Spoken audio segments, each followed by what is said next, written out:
Viungo vitendaji. Ndio maana tunaambiwa tendo linaweza likawa ni kujamiana, lakini viungo vinavyotumika vinaitwa via vya nini? Vya uzazi. Sex is an action, but organs involved are called reproductive organ. Hii inakukumbusha lengo kuu la kitendo. Muktadha wa ndoa pekee ndio una sifa za kubeba matokeo yote ya kitendo cha kujamiana bila kusababisha migogoro na maumivu yasiyo ya lazima kwenye jamii. Watu wanaoitoa ngono nje ya muktadha wake wa ndoa, huku wakijitahidi kukwepa matokeo yake kama kupata mtoto na kujificha ili kusudi tu wajifurahishe nafsi zao, kimsingi wanatenda dhambi. Huu ni ubinafsi uliokithiri na ni uovu mbele za Mungu. Ngono nje ya ndoa ni dhambi na hairuhusiwi. Bwana Yesu asifiwe. Usizini. Kwa hiyo lazima huu mstari ni uweke clear kabla sijaenda sehemu inayofuata ya somo. Jambo la muhimu kujua ni kuelewa nafasi ya ubongo katika swala la ngono ama kujamiana. Ukimuuliza mtu kati ya ubongo na via vya uzazi, kipi ni kiungo muhimu katika kujamiana, watu wanaweza kukimbia na kusema via vya uzazi ndicho kiungo cha muhimu, lakini sikia nikwambie, ubongo ndicho kiungo chenye nguvu zaidi katika kujamiana. It is the most powerful sexual organ. Ubongo ndio unaotoa vichocheo vinavyoleta raha ya kujamiana. Bila ubongo hakuna raha ya tendo, na kukutanisha viungo kutakuwa sawa na kushika mti mkavu. Hakuna matokeo yoyote kama ubongo haujahusika. Sasa kwa mtu asiyejua ngono kabisa au asiye na uzoefu wowote, kiwango kidogo tu cha dopamine kinatosha kumpa uzoefu wa raha anaouhitaji na kufikia ile hali ya kuridhika. Hahitaji kusisimliwa sana au kuwa na ujuzi mkubwa kufurahia tendo la ndoa. Wanasema kidogo chako we mjuaji kwake ni kikubwa sana. Wanasema sexual experience is personalized. Hakuna kipimo kimoja kinachoweza kupima manufaa ya tendo hili kwa watu wote. Sasa udanganyifu unaanzia wapi? Udanganyifu wa pornography unatokana na shauku potofu. Vijana wote tunakubaliana ngono nje ya ndoa ni dhambi na ni uzinzi. Hilo lote tunakubaliana, hakuna anayepinga. Lakini sasa kwa nini kunakuwa na changamoto ya pornography? Swala kubwa ni moja, shauku potofu. Vijana pamoja na kujua kwamba tendo nje ya ndoa ni dhambi, wengi huwa wanasukumwa na curiosity ama shauku. Wanasema kwamba sasa nitaingiaje kwenye ndoa, sijui kabisa kufanya ngono, si nitaonekana mshamba? Sasa ukiisha kuwa na swali kama hili la udadisi, kama kijana, shetani huwa anatumia hii fursa vizuri na kupenyeza pornography ama picha chafu kama jibu kwa maswali yao ya udadisi. Tafiti zinasema kwamba zaidi ya 79% ya vijana wanasema kwamba wanatumia picha chafu ama pornography kujifunza jinsi ya kufanya ngono, na kijana mmoja kati ya 4 wanaamini kwamba pornografia ndicho chanzo muhimu zaidi cha kujifunza jinsi ya kufanya ngono. Hii ni kwa mujibu wa American Archives on Sexual Behavior. Sasa huu uongo mkubwa wa pornografia ni kwamba inawafanya watu inatumia kujiuza kwa neno kwamba inaelimisha kuhusu ngono na ina lengo la kuboresha uzoefu wa ngono, lakini ukweli mkubwa wa kushikilia ni kwamba pornografia inapotosha matarajio ya ngono kwa njia hatarishi kuliko unavyodhani. Pornografia huwa inaonyesha matukio ya ngono yaliyopotoka, yenye fujo na yasiyoweza kufikiwa katika hali ya kawaida.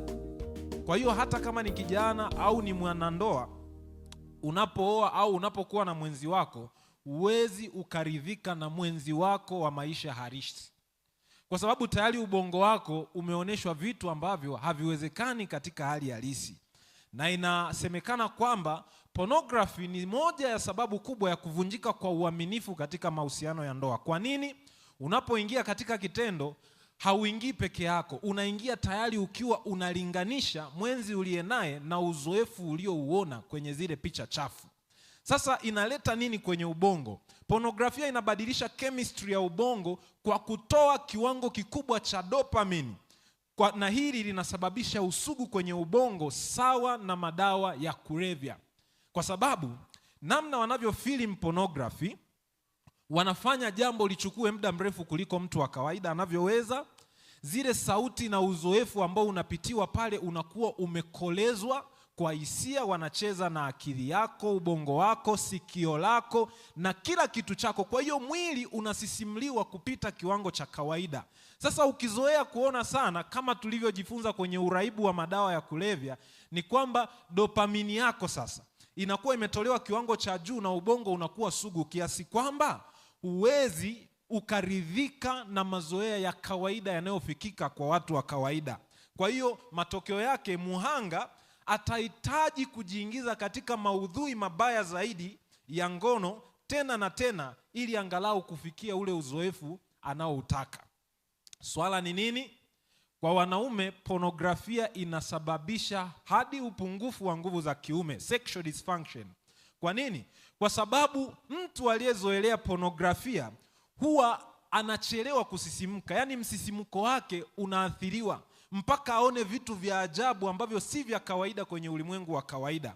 Kwa hiyo mara nyingi wanapoteza hisia na ubongo wao unashindwa kuamshwa na uzoefu wa ngono wa kawaida katika maisha halisi. Kumbuka, maumbile yako yanarespondi kwa kuamrishwa na ubongo. Kwa hiyo ukiisha ongeza kiwango cha msisimko kwenye ubongo, yale mambo ya kawaida, hata kama ukioa ni kijana au kama ni mwanandoa, hayawezi kuleta msisimuko kwako. Kulingana na tafiti, kuna utafiti mmoja uliowafuatilia wanandoa kwa kipindi kirefu. Utumiaji wa pornografia ni kiashiria chenye nguvu kwamba huu uhusiano utaingia kwenye mgogoro. Watumiaji huwa hawaridhiki kabisa na mahusiano yao ya kingono na ya kijinsia, na huwa na uwezekano mkubwa wa kuachana. Mtu anaanza kusema labda huyu mke niliye naye au mwenzi niliye naye si sahihi. Anajaribu kutafuta mwingine, lakini huyo naye anayetafuta haridhishi zile tamaa zake, kwa sababu ubongo umeshafanya nini? Ubongo umekwisha haribika, hawezi kuwa kama mtu wa kawaida. Sasa matokeo yake ni nini?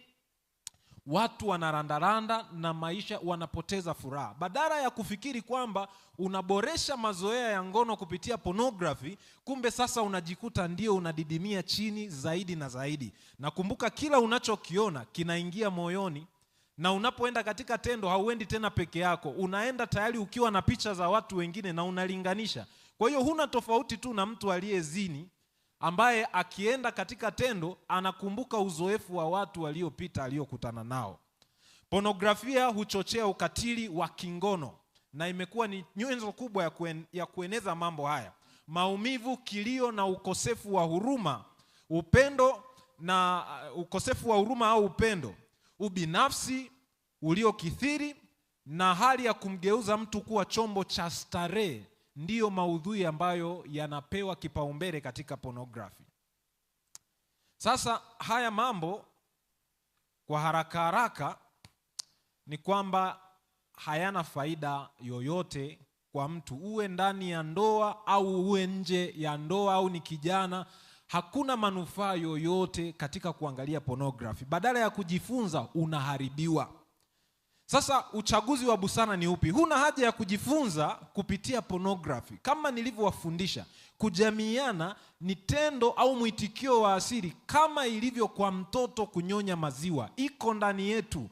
Huna haja ya kujifunza. Hata kama ni kijana, ukioa na kuwa mwaminifu, hata kama ujui, utajua tu ndani ya ndoa na kufurahia. Na usijaribu kujiharibu kwa kutumia pornography. Usiwe tayari kumweka chini Yesu kwa kuinua nafsi yako kwa ubatili. Usiwe tayari kuwa chini kiroho kwa kuwa juu kimwili, ukasahau kwamba apandaye kwa mwili atavuna uharibifu. Heri mshamba aliye na Yesu kuliko mjuzi wa ngono aliye peke yake.